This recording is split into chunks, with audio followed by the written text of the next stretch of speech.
This is my own personal view now. If I see any Igbo man campaigning or supporting the APC, my view is that he is either a coward or a hypocrite.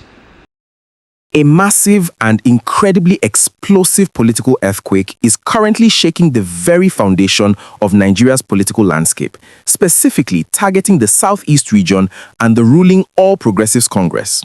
In a deeply controversial and highly charged media interview that has completely taken over the internet this March 2026, a massive bombshell was dropped regarding the continued detention of the indigenous people of Biafra leader Mazi Nnamdi Kanu and the political calculations of President Bola Ahmed Tinubu's administration.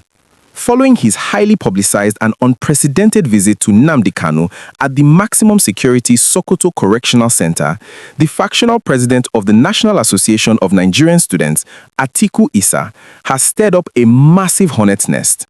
During a viral broadcast that is now generating thousands of angry debates across all social media platforms, a very heavy and direct attack was launched against politicians and citizens of Southeastern extraction who are currently aligning themselves with the ruling party. The statement boldly declared that any Igbo person supporting the APC under the current circumstances is nothing but a coward and a complete hypocrite.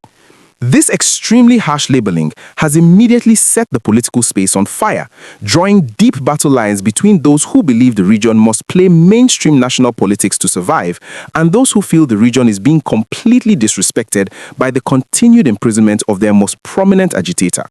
The core argument behind this heavy insult is deeply rooted in the emotional and political pain that the Southeast has experienced over the past few years.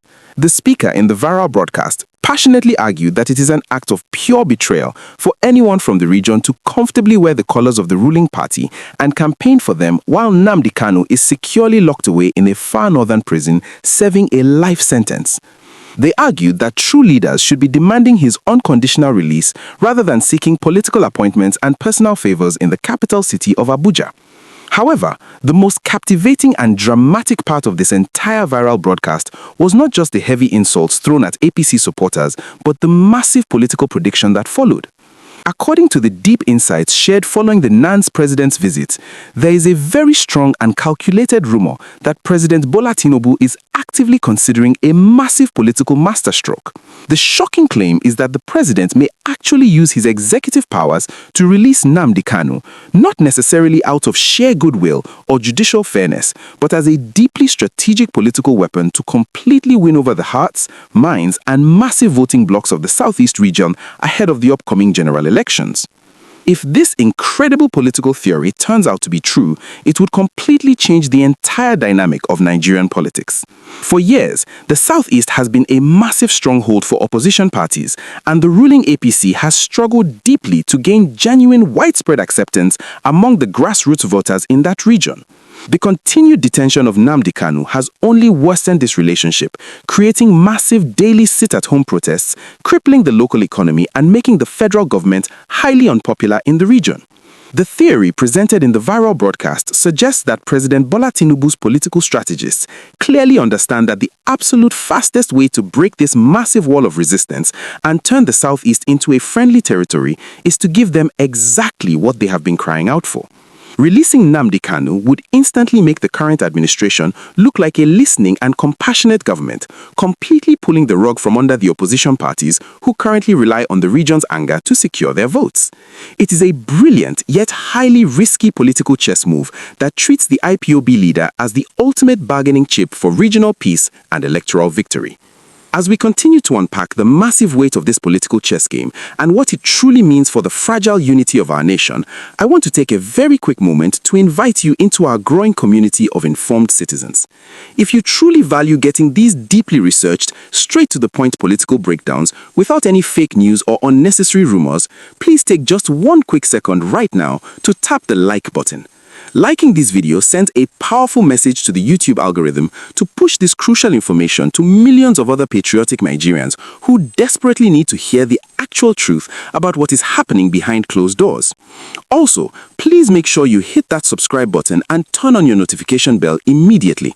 We dedicate our time every single day to tracking these vital national stories, and your wonderful support is exactly what empowers us to keep bringing you the most accurate frontline political reports. Moving right back into the intense fallout from this viral interview, the reaction from Igbo leaders within the APC has been a mixture of absolute outrage and deep defensive posturing. Many prominent politicians from the southeast who proudly carry the APC flag have strongly fired back at the coward and hypocrite labels. They heavily argue that staying outside the ruling government and throwing stones will never solve the region's problems or secure Nnamdi Kanu's release.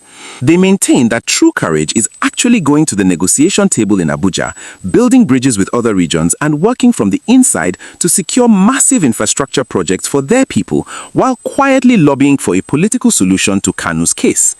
They strongly reject the emotional blackmail of the viral broadcast, stating that politics is a game of numbers and national alliances, not just regional insulation. Meanwhile, ordinary citizens are caught right in the middle of this massive war of words, deeply wondering if Nnamdi Kanu's freedom will actually become a reality, or if this is just another empty political promise designed to keep them hopeful and quiet as the next election cycle approaches. The possibility of Nnamdi Kanu walking out of that maximum security Sokoto prison as a free man under the current administration is a thought that brings both massive excitement and deep suspicion to millions of his loyal supporters. This incredibly heated political situation brings us to a very deep and important national conversation, and I genuinely want to hear your personal, highly detailed thoughts on this matter. When you look at the heavy accusations flying around, do you firmly believe that any Southeasterner supporting the APC while Nnamdi Kanu remains in prison is truly a coward and a hypocrite, or do you think they are just being smart by playing mainstream national politics? Furthermore, do you actually believe that President Bola Tinubu will use his executive powers to release Nnamdi Kanu simply to win the massive voting bloc of the Southeast, or is the government entirely committed to keeping him locked away regardless of the political consequences? Will releasing him actually guarantee peace and votes for the ruling party, or will the region still reject the APC? Please take a few moments right now to go straight down into the comment section and type out your full, honest opinion. Your unique perspective is an incredibly vital part of this massive ongoing national conversation about how we can finally achieve lasting peace, justice, and true political inclusion in our beloved country.